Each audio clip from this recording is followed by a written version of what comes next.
Hello everybody, welcome to today's video. I hope you enjoy, so let's get started. Another day here in the garage. We're going to work on some more of these fixtures here. We got the Circle Line one done, and now we have the two 20-watt fixtures. My dad picked up some little brushes here that will definitely help, so huge thank you to him for that, because we got to clean up the rust on this one and get it all cleaned, and then we'll paint it. I can't really get the paint off this one. It doesn't want to strip, and that's fine. It's I think it'll look fine once we get it all painted anyway. There might be a little dimpling here because, well, it'll be, dimple, but whatever. It's not that big of a deal. This is the top half of one of the other ones.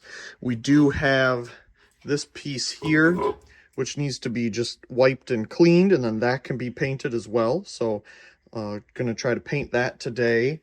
And then this is the bottom half of this one. So we'll see what we want to do here. I'm not sure. These ends are kind of weird. I'm not sure what the color was supposed to be, but we'll go from there. Anyway, that is where we are currently sitting. So let's see what we get into. Got the rust cleaned up on this fixture. It is pitted a little bit, so it's not going to be perfect, but it's cleaned up. Decided to go over the whole thing just to make some grooves for the paint to stick to a little nicer. At least that's my thinking behind it. But yeah, that's all done there. And we have the bottom half here, which I decided to clean up the best I could. And it looks like it was a metal plate with some type of bronze or copper finish on it. Of course, if you scrub it too hard, the copper finish comes off, but you kind of have to just get the silver paint off that they painted the ends. Very interesting. I don't know why they would have painted it unless that was an afterthought. And they tried to make it some type of metal, but I'm going to try to leave it. This mix of the original metal and the copper plating or whatever is going on here. I think that'll look nice underneath the glass end plates. Got everything wiped down, cleaned up, ready to take some paint. And take paint it did. So here's the two adapters that go onto the 4-inch fitting. Of course, I didn't paint the inside, not worried about that. Outside turned out nice. It's still a little sticky feeling, but it's only been about 24 hours since it's been painted, really, if that. I did 2 coats initially, and it turned out pretty good. It's pretty even all the way around. I did end up stopping by Home Depot and picking up another can of white gloss paint here. This one's getting a little light, but I think we'll be fine with it, but it doesn't hurt having some extra around. Also picked up a new light switch cover for the little Circle Line down here, because it was all bent in. These are the really bendy ones, which I like so much better than the hard plastic ones. Those hard plastic ones crack, you do anything, forget it. Pay a little bit extra, get these nylon ones, they're so much better. But anyway, it formed to the old dimmer that was there, which was inset in the wall a bit. So I wanted to get a new one so it's nice and flush, so here it is, 80 cents later. Okay, so there's those. Now here's the 2 end pieces. From the front, it turned out really well, but on the edge here, you might be able to see it's still a little lacking in color. It could use another coat, and it says to recoat it after 48 hours, so I'm going to have to do it tomorrow when I get home from work or something. But you can see, again, it's a nice coat here on the front, but the edge, it's a little lacking.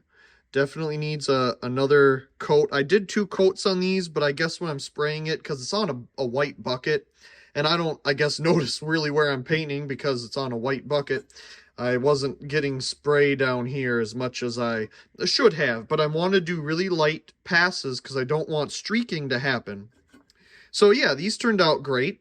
They just need a little extra spray around the edges, and we'll do that tomorrow after 48 hours, and they've actually cured all the way.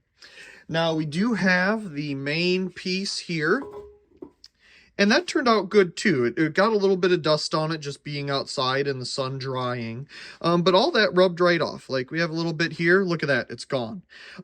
So this turned out really well, as you can see. It's a real nice even finish. It just took my time with it. I did do 2 coats with this within the hour as it recommended. And a little bit on the edges here. It might need definitely a little bit here on the corner, as you can see. So I'll give it an extra little coating tomorrow when I do the other pieces. No harm there. I might do it Tuesday. Either way, we'll do an extra coat over it just to play it safe around the edges again. Because when I'm doing it, I guess I'm not getting or paying enough attention to the very edges. I'm more worried about streaking happening. So this one turned out great. On the other hand, this one turned out terrible. So you can see where I ground off all the rust and the markings there. And I was hoping, if I get enough layers on this, it'll eventually fill in those and kind of even it out. Well, anyway, something happened here and I'm not sure what. So I tried scraping it off and obviously that just made it worse and I just painted over it. So anyway, what we're going to have to do is once this is dried all the way, we'll have to sand this back down. It's still kind of tacky, like it's not going to stick to your hands, but you can feel it hasn't dried all the way. So once that is done drying, we'll sand this back down a little bit and recoat the whole thing. This is the one where I couldn't get all the paint off. It didn't want to come off. It was factory. So we just cleaned it up the best we can, and we'll try to get it coated a little better here when we do a second go around. But obviously this is not acceptable. We'll have to redo the finish for this fixture. A little annoying because I really like moving along with these projects. This needs a little extra coating going on here. But speaking of this fixture, we definitely can start putting together the electrical side of things because this is what it's all mounted to. Now, the one with the issues that I need to repaint, it's all mounted inside of that, where this one, all the sockets and everything are mounted on this piece. And once it's put together, you don't see this piece. So I got it just wiped down, cleaned up. Obviously, it still has dirt and residue and things from over the years, but you know what? It gives it personality and you're never going to see it. So there it is. I did get the little end pieces here cleaned up. As you can see, they're a little rusty underneath, but that's okay. At least it doesn't have paint on it anymore. And those go right on the ends here once you take the end piece and put it on there. So this one gets the two individual ballasts that were, I believe it said on there somewhere, made in Wisconsin. And we can get those put back in here and rewired up. That'll give us something to do. And they get these kind of cardboardy sockets, very interesting sockets here. Look how they're put together with the small nuts and bolts. Very interesting design. So we can work on that a little bit. This keyboard has popped up into our life. This came from the thrift store yesterday for $3. Why not? I mean, I can use them at work for the other Apple computers or have an extra one around here. Not bad for $3. Whatever. That's the only thing I found there this week. The other thing we can put together is this single lamp preheat F20 T12 fixture, and that can find a home as well. But I think that's what we'll get into today, is putting this together and this and, well, whatever else happens. All pieced back together. I put some electrical tape and a new wire nut on this connection. The cloth wiring on the ballast wire here is kind of falling off. However, the kind of rubbery wire protector underneath it is still good. And it kind of just separates every time you bend it a little bit here at the end of the wire nut. So I'm just being extra cautious about it. I'm putting a new wire nut on there. Of course, it had these wonderful old ceramic wire nuts. But this will do just fine. We got our little fiberboard socket holders back on here, both for the bulbs and the starters. I decided to put the stationary ones here on this end, so there's not much play with this wire once it's all put back together. And on this end, I put the spring-loaded ones, so you can install your bulbs. I don't have them tightened down too much, but not too loose either, so it'll have a nice amount of pressure on the bulb, but not too much. Just a really interesting design how they decided to do it this way. But it makes sense. I'm guessing that maybe the age of this one, these weren't out yet. You know, the plastic or Bakelite sockets weren't a thing, because this seems very detail-oriented, you know, put together with little screws and soldered and all that kind of stuff. It just seems like it'd be easier to mold something like this, or cheaper, and put these in. So maybe this fixture is older than this one. Also, you know, that one uses a dual lamp ballast, where this one we have these two giant regular or single lamp ballasts, I should say. So I'm guessing this one's slightly older than this one, just based on the construction. However, this one just seems cheaper because of the construction. But again, I mean, they use little brass nuts and bolts, and you know, it must just not have had these regular sockets at that time. But anyway, it's wired back up for the most part here. I don't think I'll put its cover back on. It's this one right here, fits on it. But I won't get that back on until the rest of it's put together. Before and after. Yeah, that looks a lot better. We got this put back together, placed the light switch plate. Now let's take a look at this thing. I don't know why I didn't think of filming putting this back together, but it's a lot of intricate little tiny parts, so yeah, it's together. That's the main thing. Now this originally, must be on the other end, came from Lowe's for $10. I'm guessing it was on clearance or something, so they put its own label on it. Back in whatever day it would have been when they were still selling these. But as I may have mentioned, I believe I picked this up for like a quarter at the restore.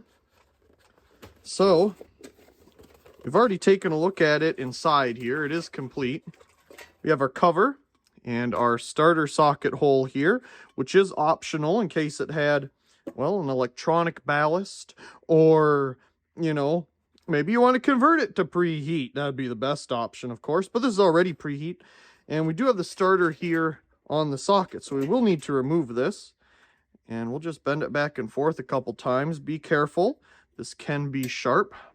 There we go. We'll just throw that away. And let's take the fixture out of the box here. Got some instructions. I'm sure it's the same instructions that come with all of these Lights of America fixtures. Yep, this one's for a dual light version, but pretty straightforward. Same, at least, going on here. So we have our little parts bin. I remember getting one of these in the F15 T12 size back in the day with my grandma at Menards, when they still sold those little things in preheat. Same type of thing, had the same style ballast and little holders here and everything. Used it with a blacklight bulb in science class. Lent it to my teacher for a while for that. That was cool. But yeah, okay, here's our holders for the bulb. We'll bend that wire down. And you know what? Let's take the starter out. What do we even have here? Well, if it wants to come out, that's the other thing. There we go. Hemco starter. Yep, Hemco FS2. That's their standard starter for this kind of stuff. And we'll put that in here. I was going to part this fixture out originally and use it for another project, but these are getting so hard to find in and of themselves, especially preheat versions, that it's not worth it. So we'll keep it together. You can definitely use it. I have about a bazillion F20 T12 bulbs, so it'd be good to have a fixture to use them with. Okay, we got our starter again. We can put that back in there. In fact, they have a little bit of a bump here for the starter to be accommodated. And this end, we have just our regular socket. No starter down here at all. Get that in there. Okay, I haven't really decided where I want to put this or anything in terms of wiring it up, but I'm sure, like I'll do with many of the fixtures, is put a switch here on one of the ends. Just kind of fix that sticker there a little bit. You know, drill a hole somewhere here and put a pull chain switch. But of course, once it's all said and done, this will be put together like so, and we'll have our little strip fixture. And then I'll have to find a place to put it. So I suppose we'll jump to having a wire on here and maybe having a home for it. Got the hole for the switch drilled and installed, and that allows us to keep it out of the way of both the socket, which will be up here, and the power in. It's a little close, but it does fit. Got it all wired up. Now, just got to get the cover on here. And these American Electric fixtures, you just kind of pop it on. Oh, I'm putting it on the wrong way. We need our starter socket hole over here to accommodate the starter itself. And we'll try to line it up. And now this is the first time putting it on, so it's going to be kind of hard because it's spring loaded. And you got to squeeze the fixture and get it over these clips. Is it the best design? I don't know. I like the twists at the end ones, where you let the cover sit on there and just twist the end. Those are my favorite. But this does hold together. There we go. Let's try out one of these old Westinghouse white bulbs. Beautiful black ender there. Okay. Let's plug it in. It might be on, so here we go. There we go. Oh, it's a very nice white. Of course, between a warm white and cool white, definitely has some use on it. You can see here with the black ends, black ender, yes, very nice. Let's try the switch. Not very blink happy.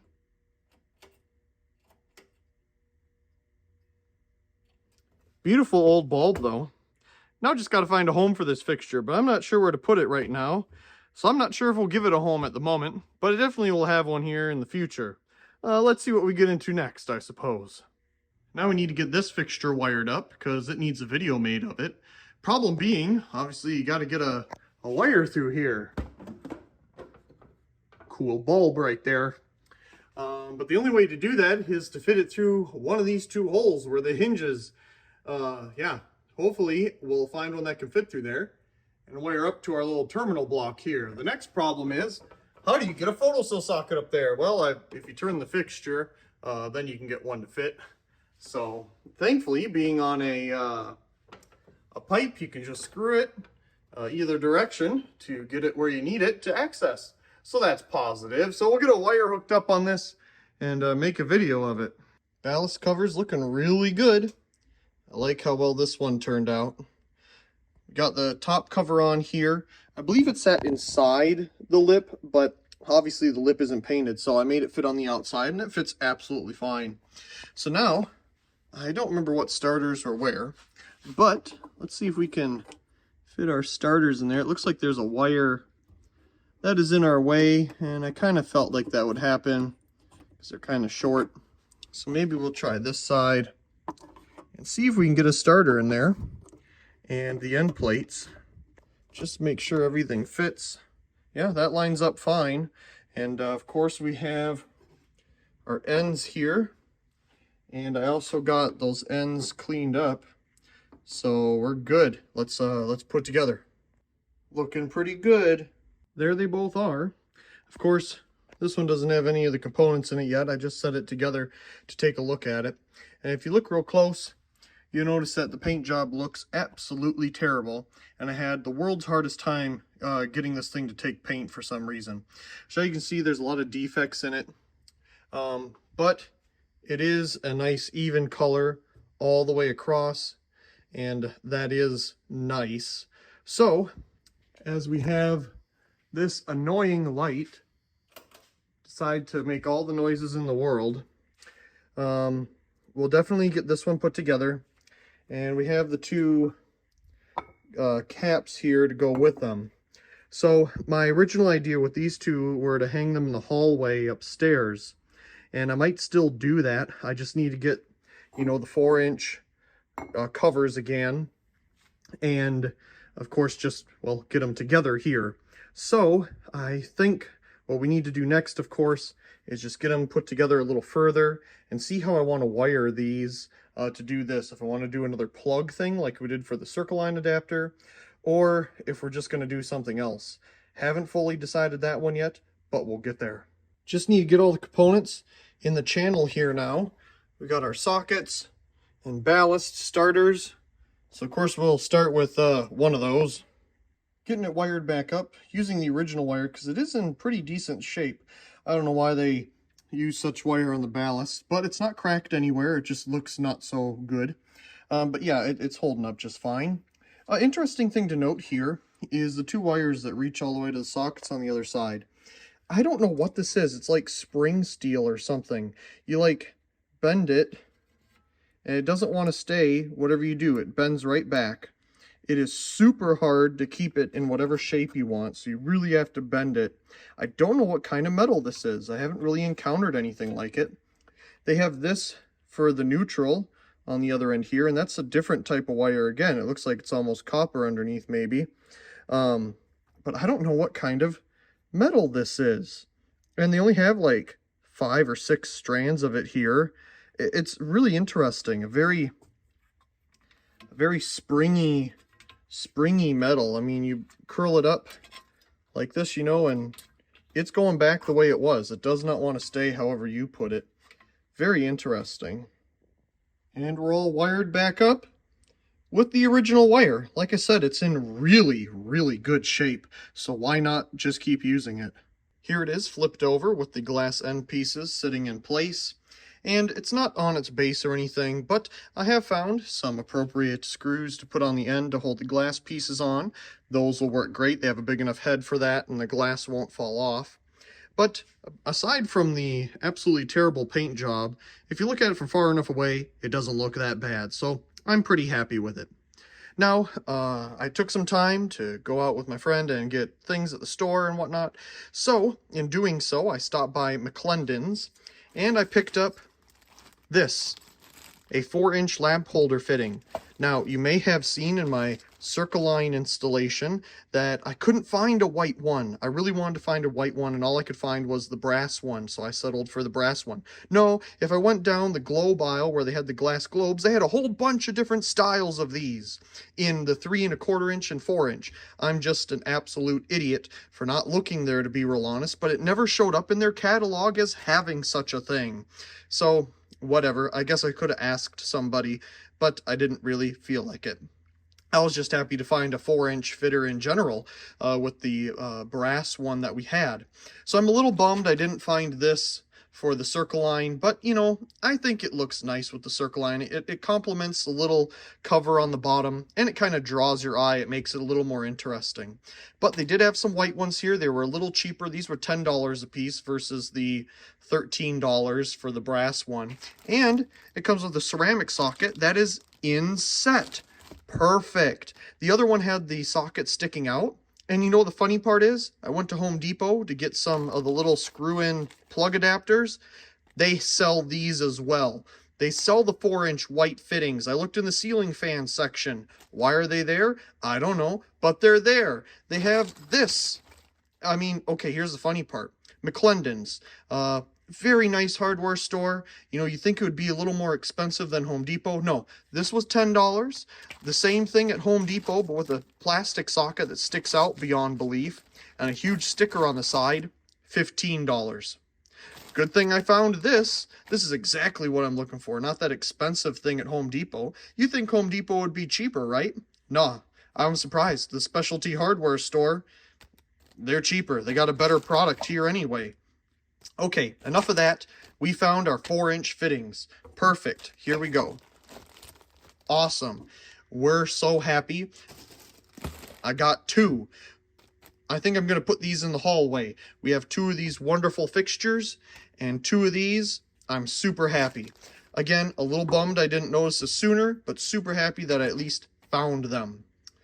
Okay, so at Home Depot, I picked up some of these little bulbs for the high intensity lamp that uses the 12-volt automotive bulbs.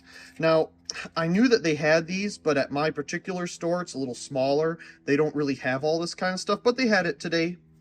I don't know why. They just decided to start carrying it or something, so I'm like, hey, I'll pick that up. Definitely can use it. And let's see. We have a flange here and another pipe, so we must be mounting something. Indeed, we will be. And here's the little screw-in plug adapters. I'm sure I have about 1 million of these things coming out of my ears, but the old ones I have are not polarized. And I'm not sure if the plugs that I have that I want to use are polarized or not, so I wanted to make sure I had some polarized versions. Of course, these will screw in here, and then you will plug in your light, and then you mount it to the globe like this, and there you go. You got your fixture. Okay, so that's the whole plan there. So we'll eventually get there. Well, what is this pipe for? Well, if you've seen my recent Finds of the Day video, I have found a, well, Sylvania alley cat. Ooh, this thing is so cool. It's falling off the table here. Let me pick it up. Okay, I'm pretty sure the shade on this thing is on backwards, but that doesn't matter for the moment. What matters is that I got all the different pieces, but I didn't have the hardware. As you can see, I've tapped something there, and this is one of the adapters for it. There's 3 different ways you can mount this thing. Well, actually 4. You can mount it to the ceiling, the wall as a wall pack, or the wall as kind of a street light. It'll shine down in a different way. Or you can mount it to a 1 1/4 inch arm. So that's what we're going to do. We're going to mount it to the 1 1/4 inch arm, and that's what this adapter is. I found a screw that fits in here to hold on to the arm. It was 10-32. I always thought it was 10/32, but some gentleman corrected me in the screw section for fasteners, because, you know, I have no idea what I'm doing, to be real honest. All I know is it says 10-32. But he helped me find the right one with the right nomenclature. And what do you know? Here we go. So we have a screw for here to hold the pipe on, and I got 4 of the exact same thing to screw into here, because I assume they would have had the same screw as a kit, but the kit didn't come with it. I just got the mounting pieces and well, without the screws. So these are all stainless. It's not going to be mounted outside, but we're going to go the extra mile and do it right. I have all the extra little pieces. They're over here, so you can mount it to the ceiling or wall, ceiling, wall, or you mount it directly to the wall. But I don't have the piece that this slides onto, so we're going to have to mount it using the pipe method here. So that's what we're going to do for this absolute beauty of a fixture. And I haven't done a specific video for it yet, but I already got a spot picked out. It's going to go over here between these 2 street lights. It's a perfect spot. It'll fit here great. And it'll look pretty cool being a little tiny street light right here. So I'm really looking forward to that.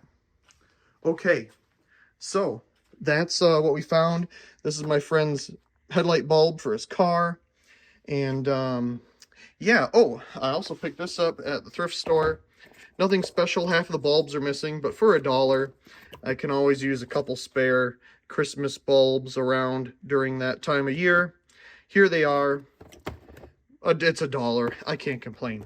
But I'm super happy I found the right screws. I'm super happy I found these things. And we'll continue on with these projects. Yes, we'll see where the next clip goes.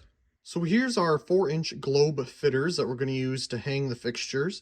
And I got the little socket adapters installed. Now we have our little wires here that will go inside of the little holders here. Again, right in top there. Now, this one will fit in here.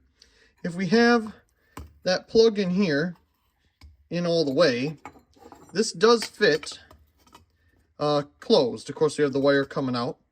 But the problem is, this one, it's a little more shallow, whoops, than this cover. So we can't really fit the plug right in there. So I'm going to use this old plug again, and it just snaps apart and you can re-snap it together. It's reusable. And I put a new wire on it and re-snapped the plugs back in without the wires sticking out. It looks a lot better. And they're nice and tight in there now. So if we plug that in to our plug, and then if we put our wires through the middle here, we will find that it indeed fits, because the plug comes to a tip right there at the beginning of where it comes through. So, I mean, it'll help keep the plug in, and the wires won't touch it either, but it's the only way to really do it. If you used this style of plug, which I did get on when I paused the camera just to show you, it fits in there, and we'll have the wire come out one of the sides here. That one works. This one, I couldn't get it to work, but at least we have the recessed sockets, at least recessed as much as they can be, and that'll help us here with getting them together. So there's our 2 cords. Now we just got to wire them up and install these. Okay, we got one all wired up. Just need to close it up. Again, I am so impressed at how good of condition this wiring is in. I've checked over every little bit of it, and there's no cracks anywhere. There's no signs of it about to do so either. I am worried about the wires on the ballast here, but none of them are exposed around where it enters into the casing, and that's pretty common for these. And I've also not been too harsh with it either, because that can cause them to crack and break. So I'm just going to leave them the way they are when it was originally put together, and that should be fine. But even though these wires look absolutely terrible, they're not cracked or broken anywhere. So now let's make it together. Just an ounce of prevention to make sure these screws don't poke into anything. There's the finished product for one of them. Can't wait to get it installed. Let's do the second one. Here's the second one all put together. Boy, that looks slick. It's all the same color. It is now time to install our 4-inch globe fitting. So we got to get rid of these pretty boring lights. We now have the 2 lights down. Now we got to get the 4-inch fittings up. Cleaned up the ceiling a little bit just to get rid of the lines from the old fixtures.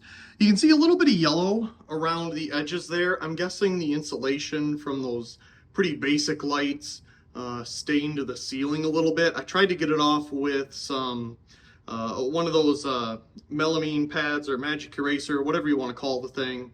I got rid of the ring around it, but you can still see a little bit of the discoloration there. But it's not too bad. So now, last but not least, really, we just need to install the fixtures. And I suppose we'll need to get a regular switch back on here, because fluorescents, at least of this age, are certainly not dimmable. We have the fixtures installed. The switches are placed.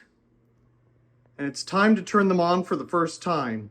After refurbishing them, I have not tested them. And we just got lucky turning the breaker back on and they didn't turn on. So, hopefully they didn't turn on because the switches are off. Here we go. That was awesome. Let's do it again.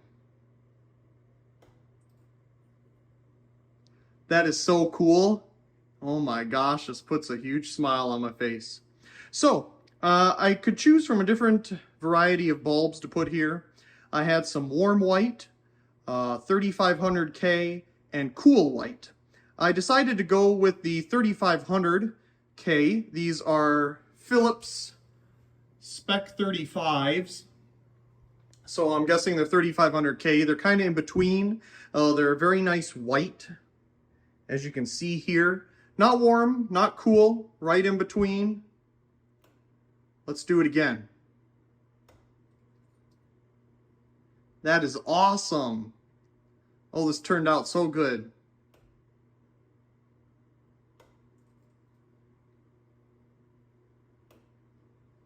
One more time. Beautiful. From the other end of the hallway.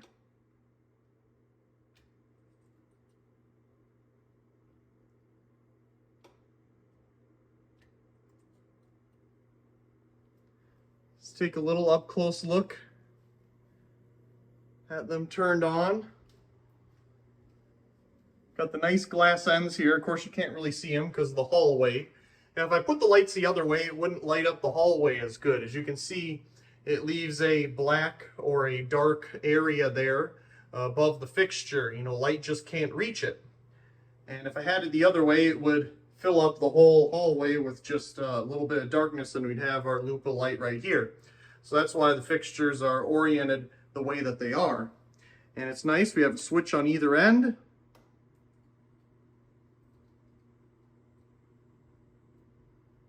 Absolutely awesome. I really do hope you enjoyed today's video, and if you did, be sure to subscribe to the channel for more videos like this one. Leave a like down below and a comment. I do enjoy reading all of your comments. Of course, check out the other videos here on the screen. And until next time, thank you very much for watching.